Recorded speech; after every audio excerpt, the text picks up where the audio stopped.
Video ini akan loading kalau kalian belum like video ini. Jadi, jangan lupa like.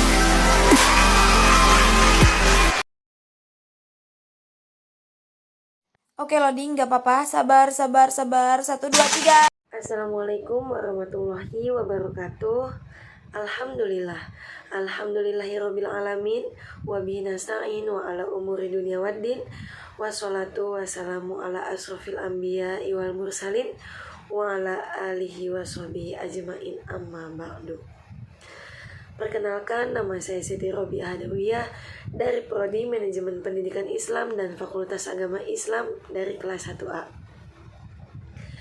Di sini saya akan menjelaskan tentang hadis riwayah dan hadis diroyah beserta sejarah perkembangannya. Sebelumnya, apa sih itu hadis? Hadis disebut juga sunnah, yaitu perkataan, perbuatan, ketetapan, dan persetujuan dari Nabi Muhammad SAW yang dijadikan sebagai landasan syariat dalam Islam. Nah, hadis juga dapat diartikan adalah segala yang disandarkan kepada Nabi Muhammad SAW yang menjadi tumpuan umat Islam hingga saat ini. Ajaran agama Islam memiliki kitab suci yang dijadikan sebagai pedoman hidup atau petunjuk hidup, yaitu Al-Quranul Karim. Lanjut ke pembahasan inti, yaitu tentang hadis riwayah dan hadis diroyah. Apa itu hadis riwayah? Hadis riwayah adalah ilmu pengetahuan yang mempelajari tentang hadis-hadis yang disandarkan kepada Nabi Muhammad SAW, baik berupa perbuatan, perkataan, takrir, tabiat maupun tingkah laku beliau. Secara etimologis, kata riwayah terbentuk dari kata rawa yarwi riwayatan. Ia merupakan bentuk masdar. Kata dasar yang terbentuk dari kata kerja rawa yarwi riwayatan, ia adalah an-naqli. Apa itu an-naqli? An-naqli memiliki arti yaitu pemindahan atau penukilan. Sedangkan secara terminologis, hadis riwayah yaitu ilmu yang mempelajari tentang keriwayatan hadis. Dengan kata lain, ilmu tentang cara penyampaian informasi-informasi kenabian secara teliti dan cermat. Sementara itu, ilmu diroyah adalah ilmu yang mempelajari tentang hakikat periwayatan, syarat-syaratnya, macam-macamnya, dan hukum-hukumnya. Keadaan para perawi, syarat-syarat para perawi, macam-macam periwayatan, dan hal yang berkaitan dengannya. Ilmu diroyah dalam bentuknya yang klasik ini adalah berupa kajian yang membahas tentang kritik sanad, kritik matan, ilmu usulul hadis atau biasa disebut dengan mustalah hadis, fiqhul hadis, syarah hadis, dan kajian-kajian lainnya. Saat ini, ilmu diroyah hadis juga telah mengalami perkembangan yang sangat pesat.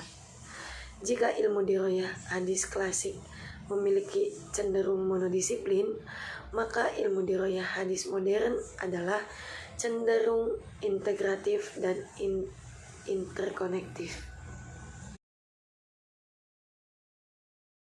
Ilmu hadis ini sudah ada sejak zaman Nabi Muhammad SAW masih hidup, yaitu bersamaan dengan dimulainya periwayatan dengan hadis itu sendiri.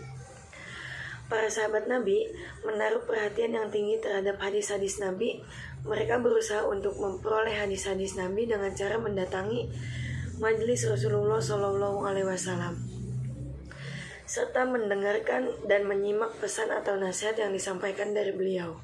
Hal tersebut seperti yang dilakukan oleh Umar radhiyallahu an yang menceritakan, aku beserta tetanggaku dari kaum Ansor, yaitu Bani Umayyah ibnu Zaid, secara bergantian menghadiri majelis Rasulullah SAW. Apabila giliranku yang hadir, maka aku akan menceritakan kepadanya apa yang aku dapatkan dari Rasulullah SAW pada hari itu.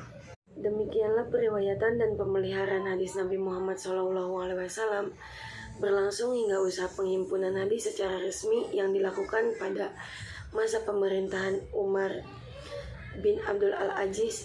Beliau memerintah dari 99 Hijriah atau 717 Masehi sampai dengan 124 Hijriah atau 742 Masehi. Al-Zuhri dengan usahanya tersebut dipandang sebagai pelopor ilmu hadis.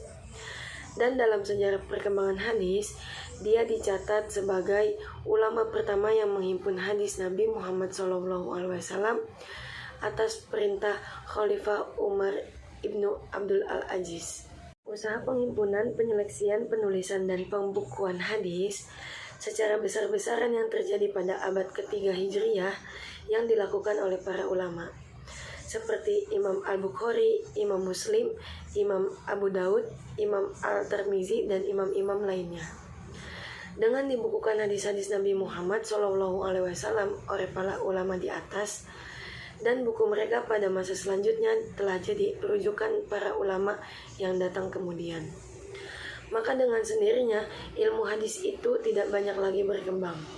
Mungkin sekian yang dapat saya jelaskan, kurang lebihnya mohon maaf. Wabillahi taufiq wal hidayah, waridha wal inayah. Assalamualaikum warahmatullahi wabarakatuh.